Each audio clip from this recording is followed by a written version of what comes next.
प्रधानमंत्री पद की ही गरिमा है, इसीलिए नरेंद्र मोदी जैसे व्यक्ति प्रधानमंत्री की कुर्सी पर बैठे हैं। नहीं तो अभी तक अगर इस देश में रिकॉल की सुविधा होती तो कान पकड़ के कुर्सी से नीचे उतार दिया जाता। पेट तो तलवे चाटने से भर चुका है पूरी तरीके से, तो आप उनसे सवाल करेंगे अगर पूछिए। देश कम से कम आप जैसे पत्रकारों का चेहरा तो देखे कि किस तरीके का आपका चेहरा है। सरकार की गुलामी करने वाले चेहरे छिपका के ऐसे प्रधानमंत्री से सवाल पूछा, लेकिन इनको ऐसे दर्द और तकलीफ हो गई जैसे मोदी जी से सवाल न करके मैंने इनके पिताजी से सवाल। इन्होंने मोदी जी की प्रशंसा करके कितना बड़ा तीर मारा है। जाकर उस छोटी बच्ची से पूछिएगा जिसने नरेंद्र मोदी जी को लेटर लिखा है, क्या वो मोहित शर्मा ने लिखवाया? लिखने के बाद हाथ में गुलामी भरा माइक लेकर आज तक नहीं समझ पाए कि टैक्स से इस देश को कितना फायदा हो रहा है और कितना नुकसान। क्योंकि प्रधानमंत्री कहिए या फिर आप झूठ मंत्री कहिए, दोनों का अर्थ और निर्देश एक ही है। उसका अब आप पूछेंगे, सुन लीजिए, पहले आप सुन लीजिएगा या चिल्लाइएगा, ये बताइए। सवाल करना चिल्लाना होता है क्या? नहीं, आप ये मुझे बताइए, पहले आप सुनेंगे, आप सवाल ही कर लीजिए। अगर आपको इतने ही सवाल करने आते ना तो आप सवाल मोहित शर्मा की बजाय देश के प्रधानमंत्री से पूछते या गृह मंत्री से पूछते। लेकिन आपका पेट तो तलवे चाटने से भर चुका है पूरी तरीके से, तो आप उनसे सवाल करेंगे नहीं, तो मेरे से जवाब ही ले लीजिए। सुन लीजिए, आप सुन लीजिए, मुंह को बंद करके आप सुन लीजिए। देश के प्रधानमंत्री या झूठ मंत्री कुछ भी आप कह लीजिए।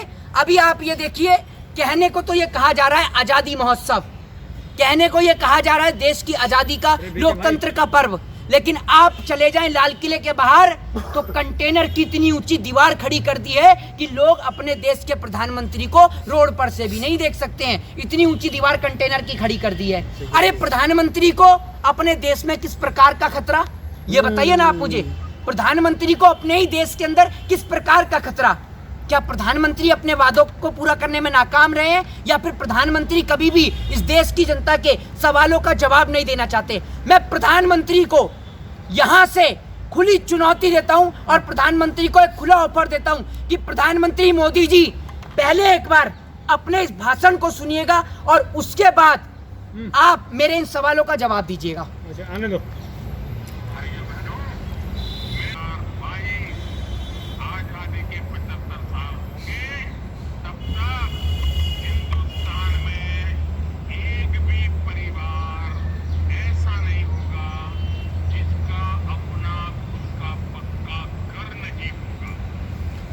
ये प्रधानमंत्री नरेंद्र मोदी जी का भाषण है। ये कोई ये आप समझिए, मैं कोई अपने मर्जी से अपने मन से नहीं बोल रहा हूँ। ये बात देश के प्रधानमंत्री नरेंद्र दामोदर दास मोदी जी ने कही थी। और आप जो कह रहे थे, आप सुनिएगा, आपके लिए विशेष ये जवाब है। आपके लिए ये जवाब है कि आप कह रहे थे कि आप प्रधानमंत्री को झूठ मंत्री क्यों कह रहे हैं। मैंने प्रधानमंत्री को आप झूठ मंत्री कह रहे हैं, मैंने नरेंद्र दास मोदी जी को, मैं मोदी जी को कह रहे हैं, मोदी जी को ही कह रहे हैं। अभी आप एक मेरी बात सुन लीजिए। प्रधानमंत्री पद की ही गरिमा है, इसीलिए नरेंद्र मोदी जैसे व्यक्ति प्रधानमंत्री की कुर्सी पर बैठे हैं। नहीं तो अभी तक अगर इस देश में रिकॉल की सुविधा होती तो कान पकड़ के कुर्सी से नीचे उतार दिया जाता। अब सवाल का जवाब सुनिए। ये बात देश के प्रधानमंत्री जी ने बोली कि देश की आजादी के 75वें अमृत महोत्सव पर मैं देश के प्रत्येक नागरिक के पास में अपना खुद का घर होगा। ये बात मैंने नहीं, प्रधानमंत्री नरेंद्र मोदी जी ने बोली। और मैं प्रधानमंत्री नरेंद्र मोदी जी को खुला चैलेंज और चुनौती देता हूं कि उस कंटेनर की दीवार को हटाकर एक बार लाल किले के सामने जो गौरी शंकर मंदिर है, गौरी शंकर मंदिर से लेकर हनुमान मंदिर, निगमबोध घाट और उसके बाद कश्मीरी गेट और राजघाट तक आप जाकर देख लीजिएगा कितने भिखारी लोग फुटपाथ पर सोते हैं, खाने को रोटी नहीं है और उनके पास सर ढकने को छत नहीं है। ये वीडियो का जवाब कल आपको मिलेगा। कल मैं एक वीडियो बनाकर आप सभी के सामने दिखाऊंगा, जिस वीडियो में मैं आप तमाम लोगों को दिखाऊंगा कि प्रधानमंत्री जी के वादे किस तरीके से झूठ और नाकाम रहे हैं। इस देश की जनता को छत मिला हो या ना मिली हो, इस देश की जनता को खाने को रोटी मिली हो या ना मिली हो, लेकिन अंबानी और अडानी की प्रॉपर्टी और संपत्ति में इजाफा होता आया था, होता है और होता रहेगा। क्योंकि जब जब इस देश के अंदर इस प्रधानमंत्री पद की कुर्सी पर नरेंद्र मोदी और अमित शाह जैसे लोग बैठेंगे, तब तब इस देश के अंदर धार्मिक दंगे होंगे, हिंदू मुसलमान और रिलीजन के नाम पर लोग आपस में लड़ेंगे। इस देश के अंदर बेरोजगारी बढ़ेगी, महंगाई बढ़ेगी और इस देश के अंदर का जो माहौल है वो खराब होगा। इस देश के अंदर जो सरकारी जो संस्थाएं हैं उनका इस्तेमाल किया जाता है सरकार को गिराने और बचाने के लिए। नेताओं की खरीद फरोख्त कर जगह जगह सरकार गिराने का काम किया जाता है, लोकतंत्र की धज्जियां उड़ाई जाती हैं।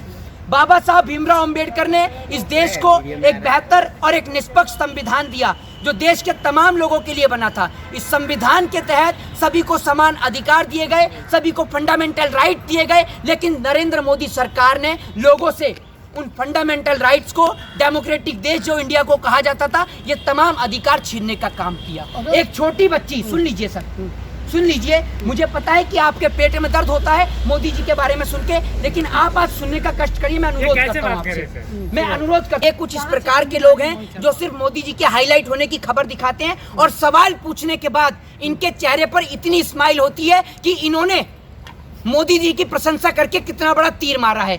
जाकर उस छोटी बच्ची से पूछिएगा जिसने नरेंद्र मोदी जी को लेटर लिखा है, क्या वो मोहित शर्मा ने लिखवाया लेटर? इस सवाल का जवाब मैं पूछना चाहता हूं पत्रकार से, दीजिए।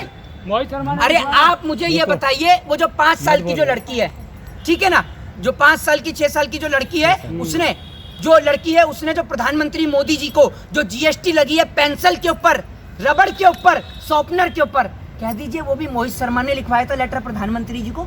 दे दीजिए ना जवाब। बोलने में पैसा थोड़ी लगता है, बोलने का कोई टैक्स और जीएसटी नहीं है। दीजिए ना सर जवाब। देंगे आप उस छोटी बच्ची का जवाब? देंगे आप में से कोई जवाब? अभी तो बहुत बोल रहे थे चिल्ला चिल्ला के, अब कोई जवाब नहीं है किसी पे। तो आप कह रहे हैं ना, क्या लगता है जो टैक्स है वो गलत है? टैक्स जो लगाया है वो गलत लगाया है। ये उस छोटी सी बच्ची को ये समझ में आ गया कि शिक्षा के ऊपर टैक्स लग गया। वो बच्ची जो भी पढ़ रही है, लेकिन ये पढ़ लिखने के बाद हाथ में गुलामी भरा माइक लेकर आज तक नहीं समझ पाए कि टैक्स से इस देश को कितना फायदा हो रहा है और कितना नुकसान। टैक्स लगना चाहिए, बिल्कुल लगना चाहिए। टैक्स जब लगता है तभी तो देश की सरकारी संपत्तियों को बनाया जाता है, बेहतर बनाया जाता है। ये जो आपको सरकारी सुविधाएं मिलती हैं नेताओं को, ये हमारे टैक्स के पैसे से ही मिलती हैं, वरना इस देश के नेता एक नंबर के कंगले नेता हैं। अगर हम लोग टैक्स देना बंद कर देना तो नेताओं के पास अपनी चलने की गाड़ी न रहे, ठीक है ना। पेंशन भत्ता तो बहुत दूर की चीज है, नेताओं के पास चलने को गाड़ी ना रहे, ठीक है, क्योंकि आप और हम जो अपना टैक्स पे करते हैं उससे नेताओं को वेतन भत्ता और पेंशन मिलती है। तो टैक्स बिल्कुल लगना चाहिए। बीजेपी मंत्री कह रहे हैं फ्री फंड में खाना खिलाया जा रहा है। रुक जाइए, टैक्स बिल्कुल लगना चाहिए, टैक्स आपको लेना चाहिए, लेकिन क्या शिक्षा के ऊपर और शिक्षा से संबंधित चीजों के ऊपर टैक्स लगना जायज है?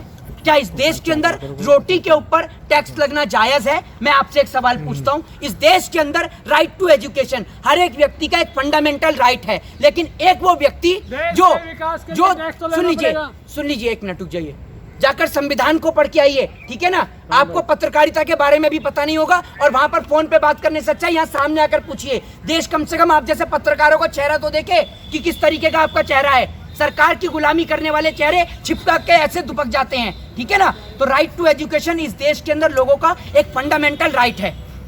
राइट टू एजुकेशन का अधिकार कोई नहीं छीन सकता। इस देश के अंदर कुछ राइट्स हैं जो फंडामेंटल राइट्स हैं जो आपको और हमें प्रदान किए गए हैं, ठीक है ना। तो आप ये मुझे बताइए, जो शिक्षा का जो अधिकार है, वो शिक्षा का अधिकार जो है आज सरकार ने एकमात्र माध्यम से सिर्फ अमीर वर्ग के लिए निश्चित कर दिया है। वो इसलिए कि शिक्षा इतनी महंगी कर दी कि जब आप गाड़ी लेने जाते हैं तो आपको गाड़ी के लिए कम टैक्स पे करना पड़ता है, लेकिन वहीं अगर आप एजुकेशन के लिए लोन लेते हैं तो आपको ज्यादा टैक्स पे करना पड़ता है। तो आप सोच लीजिए, लोग गाड़ी खरीदें या बेहतर शिक्षा लें। इस देश के अंदर 500 रुपए रिक्शा चलाकर मजदूरी कर कर कमाने वाला व्यक्ति अपने बच्चों को कैसे पढ़ाए? क्योंकि आप एक बात मुझे बताइए, एक चीज कही जाती है, ब्रांडेड और नॉन ब्रांडेड चीजों के ऊपर जीएसटी लगी हुई है। जितनी भी ब्रांडेड चीजें उनके ऊपर जीएसटी है।